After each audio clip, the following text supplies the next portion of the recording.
Buenas, en este video les voy a explicar un poquito sobre las guías del módulo 74 y el módulo 70 de quinto año.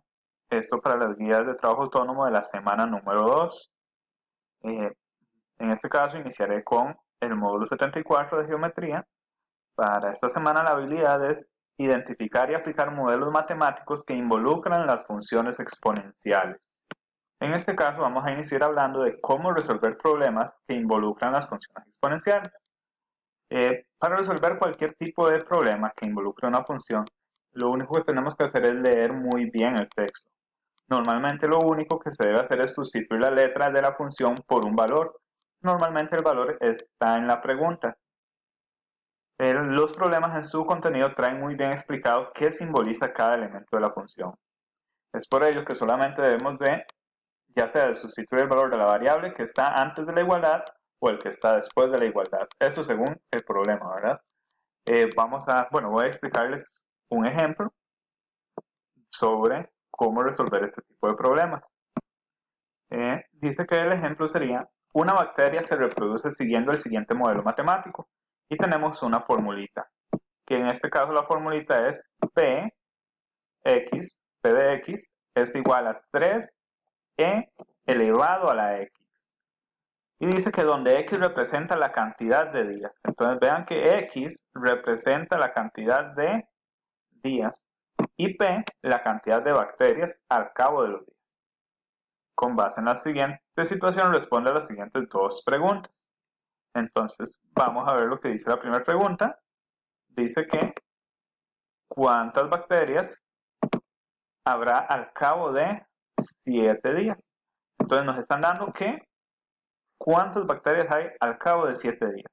Y según el problema, x representa la cantidad de días. Entonces lo que tenemos que hacer es, en la formulita, que está acá, cambiar la x por la cantidad de días. En este caso cambiamos la x por 7 y vamos a obtener la solución de nuestro problema. Entonces vemos que nuestra función es p de x es igual a 3x y al cambiar la x, como nos indicó en el problema, que x es la cantidad de días, lo cambiamos por 7. Entonces sería p de 7 es igual a 3e a la 7. Eso lo vamos a anotar en la calculadora. Sin embargo, recuerden que lo único que anotamos en la calculadora es lo que está después del igual. Lo que está antes del igual es como la fórmula nada más. Entonces vamos a anotar en la calculadora 3.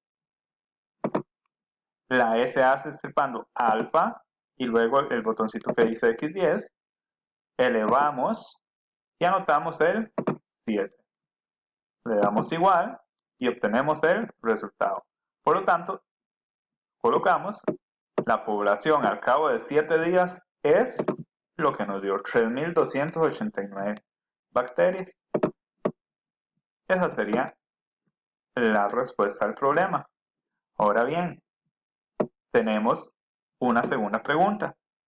¿Al cabo de cuántos días habrá 66.079 bacterias aproximadamente? Acá no nos están dando la respuesta. No nos están dando los días, perdón, nos están dando la respuesta a la cantidad de bacterias. Entonces nosotros lo que vamos a hacer es ir cambiando la x por diferentes valores hasta que nos dé 66.079. Entonces probamos 13 a la 2, 13 a la 8, 13 a la 9, 13 a la 10. Esos valores van a ir variando, usted lo puede ir haciendo según usted crea. Por ejemplo, si yo cambié 3e y cambié la x por un 2, vean que el resultado es muy pequeño y tengo que llegar a 66.000. Entonces avanzo un poquito más. Al avanzar hasta 10, vean que el resultado ya es el requerido. Por lo tanto, la respuesta sería que después de 10 días hay 66.079 bacterias aproximadamente. Ahora vamos a poner en práctica lo aprendido en la clase. Vean que todos los problemas van a traer la fórmula y luego en la pregunta va a decir qué es lo que hay que sustituir. Igual vean la fórmula en el segundo problema y viene igual lo que hay que sustituir o a lo que hay que llegar.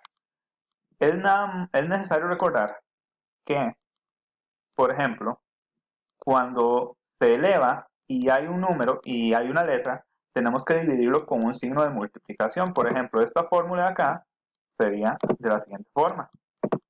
500.000, hacemos la E, exponente a la menos 0,02 y ahora hay que poner T, que sería el tiempo. Voy a anotar otro tiempo que no es el de la pregunta, por 2. Entonces vean que para cambiar la letra hay que siempre poner un signo de multiplicación y luego el número, en caso de verdad que en el exponente haya un número y letra. Y así sería igual para todos los problemas.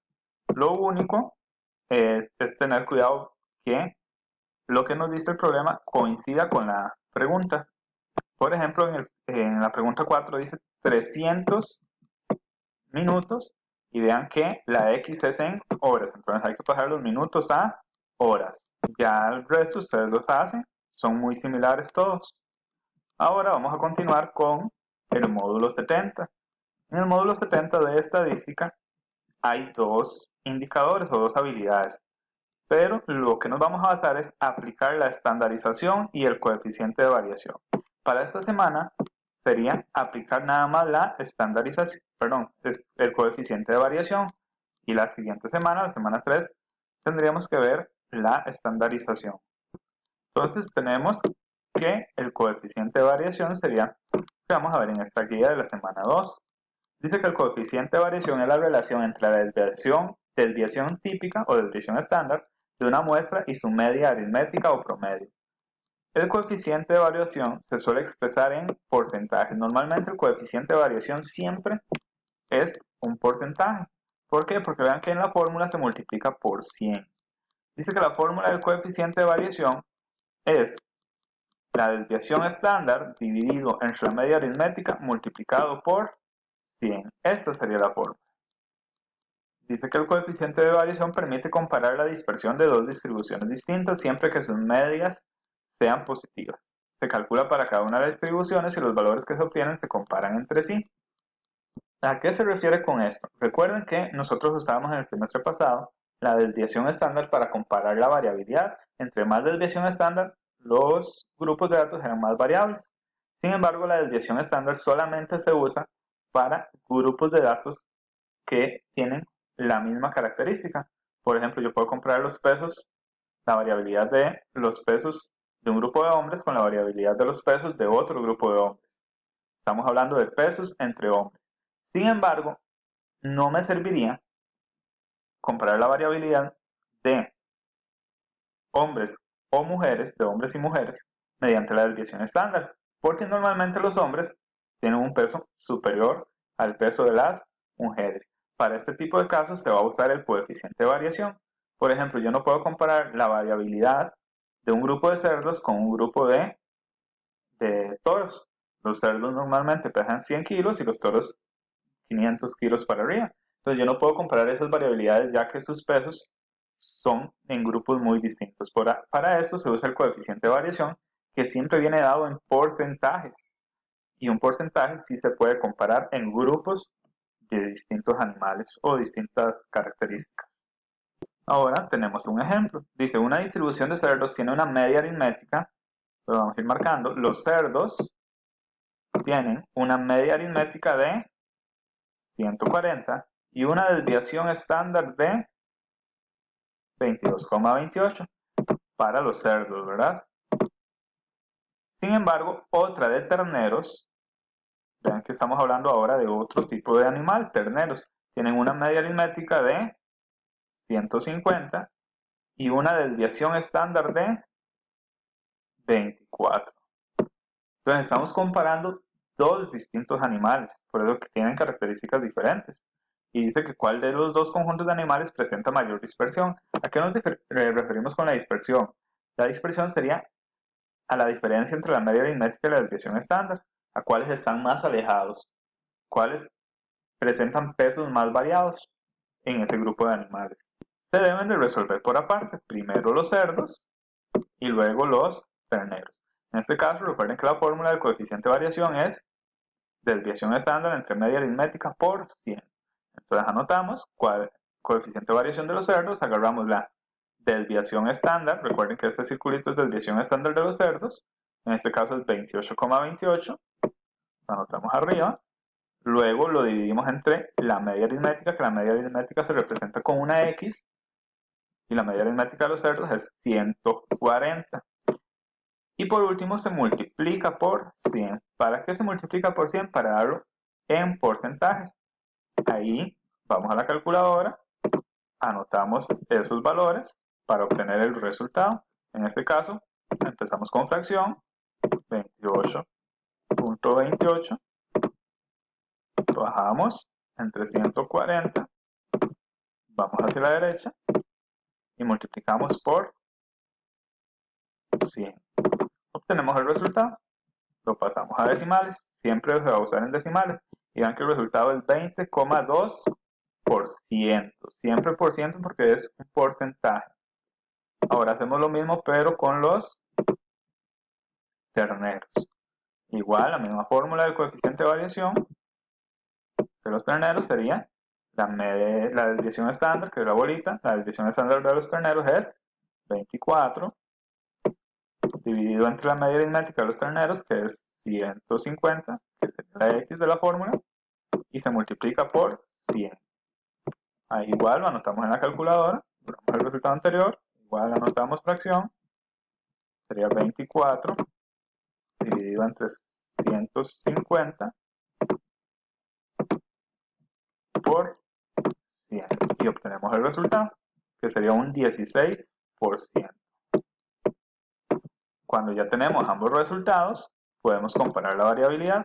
Vean que la variabilidad, perdón, que la coeficiente de variación de los cerdos es de 20,2 y el de los terneros es de 16% ambos, ¿verdad? Como son porcentajes ambos, podemos comparar la variabilidad. ¿Cuál sería más variable? En este caso, los más variables son los cerdos, porque su resultado fue mayor. Entonces presentan mayor dispersión o variabilidad, en este caso el grupo de los cerdos. Ahora, posterior a eso, vienen una práctica, vienen unos ejemplitos, son muy similares a ese que yo acabo de explicarles. Todos son parecidos en realidad, no tiene cómo perderse, incluso es nada más ir anotando. Eso es los remover. Eso sería todo, espero entiendan un poquito mejor. Gracias.